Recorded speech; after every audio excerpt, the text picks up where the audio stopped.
Good morning प्यारे बच्चों। आज की हमारी हैप्पीनेस क्लास में आप सभी प्यारे बच्चों का स्वागत है। आशा करती हूँ आप सभी अपने परिवार के साथ स्वस्थ हैं, सुरक्षित हैं और खुश होकर अपनी पढ़ाई कर रहे हैं। मैं रेखा सिंह आप सभी के लिए लेकर आई हूँ एक और नई हैप्पीनेस की कहानी। और आज की हमारी हैप्पीनेस कहानी का नाम है गीता मैम से ऊंचा टावर। जी हाँ प्यारे बच्चों, गीता मैम से ऊंचा टावर, कितना अच्छा नाम है हमारी कहानी का।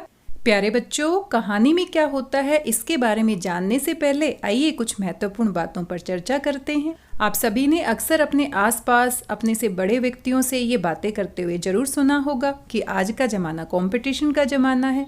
आजकल कंपटीशन बहुत बढ़ गया है और कंपटीशन रखना बहुत अच्छी बात है। एक दूसरे के साथ कंपटीशन की भावना रखने से हम और अच्छा परफॉर्म कर सकते हैं।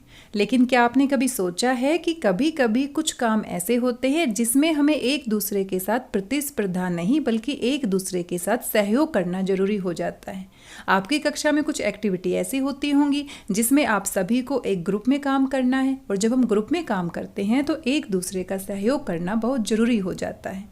चलिए एक उदाहरण से समझने की कोशिश करते हैं।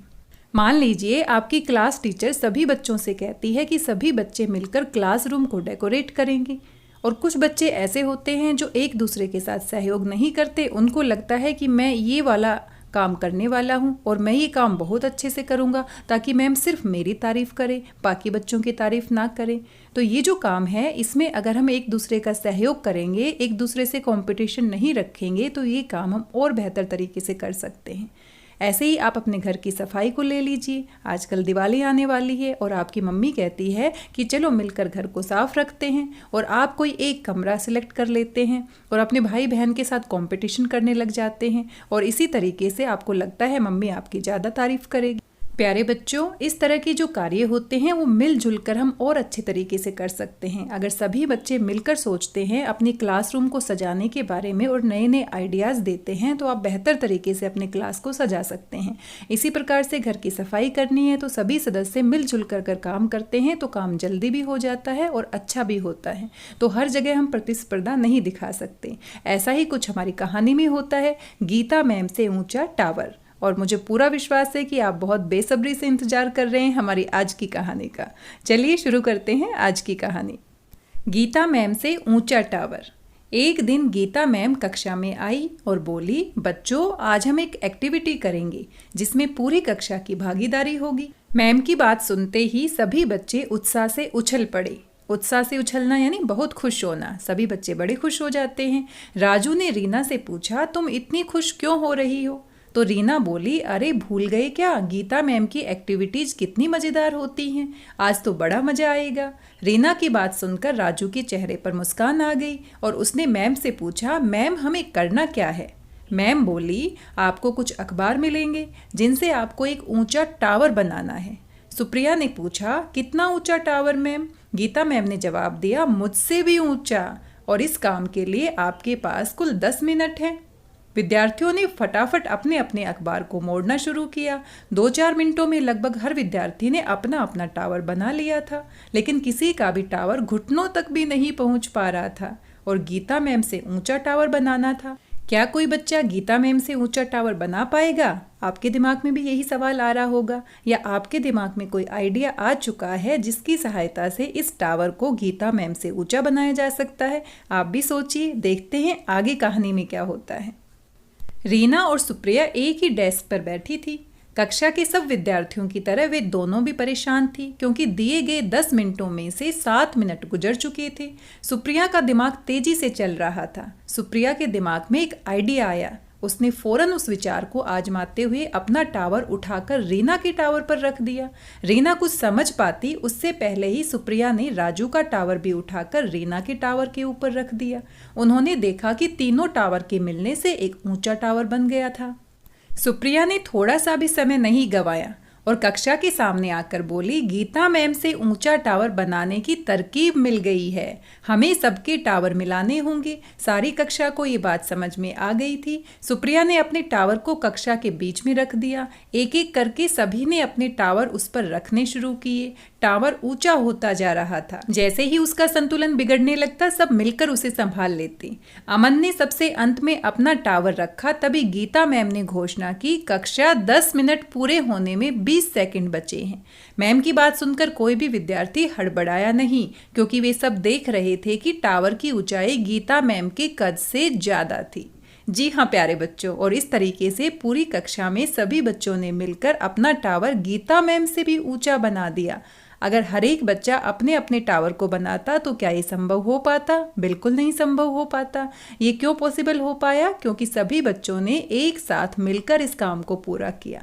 इसीलिए प्यारे बच्चों, कभी कभी हम एक दूसरे के साथ कंपटीशन ना करके एक दूसरे के साथ मिलकर काम करते हैं तो काम अच्छा भी होता है और अच्छे तरीके से हम उसको पूरा कर सकते हैं। और हम सभी ये अच्छे से जानते हैं कि एकता में शक्ति होती है।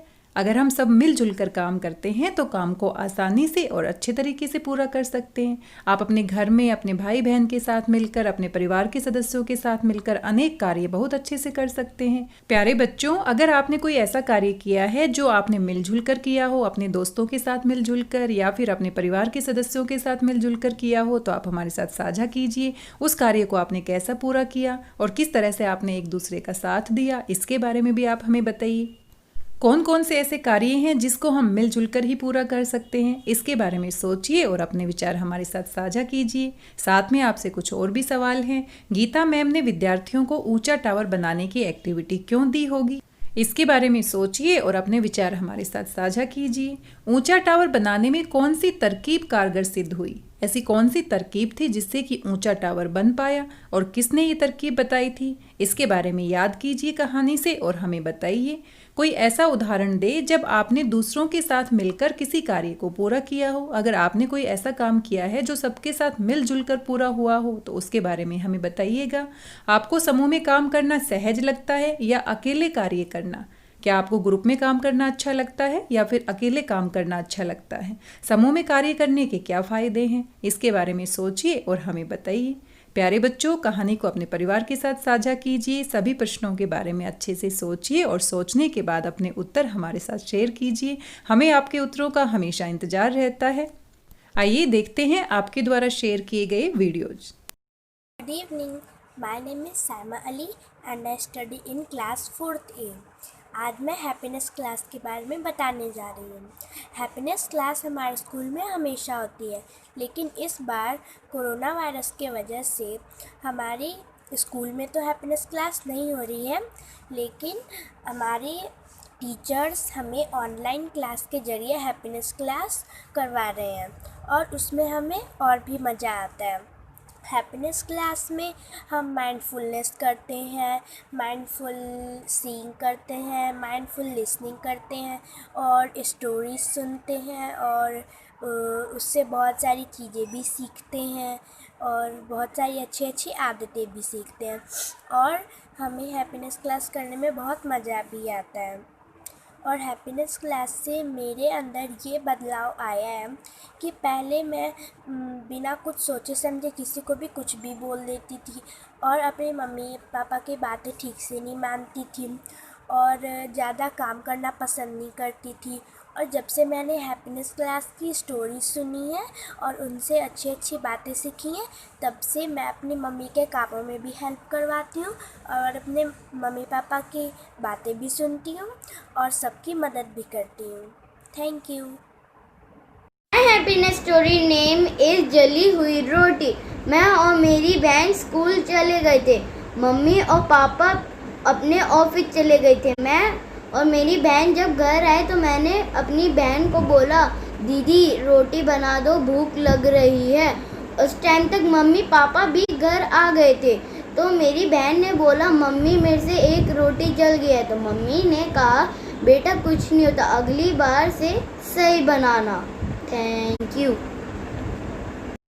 थैंक यू साइमा और दक्ष अपने विचार हमारे साथ साझा करने के लिए। आज की हमारी कहानी में बस इतना ही। मिलते हैं एक और नई कहानी के साथ। तब तक स्वस्थ रहिए, व्यस्त रहिए, मस्त रहिए और खुश होकर पढ़ते रहिए। और हाँ, एक साथ मिलकर काम करना ना भूलें, क्योंकि एकता में शक्ति है। देखा आपने हमारी कहानी में गीता मैम से भी ऊंचा टावर बच्चों ने बनाकर दिखा दिया। जी हाँ प्यारे बच्चों, हंसते रहिए, मुस्कुराते रहिए। Thank you very much.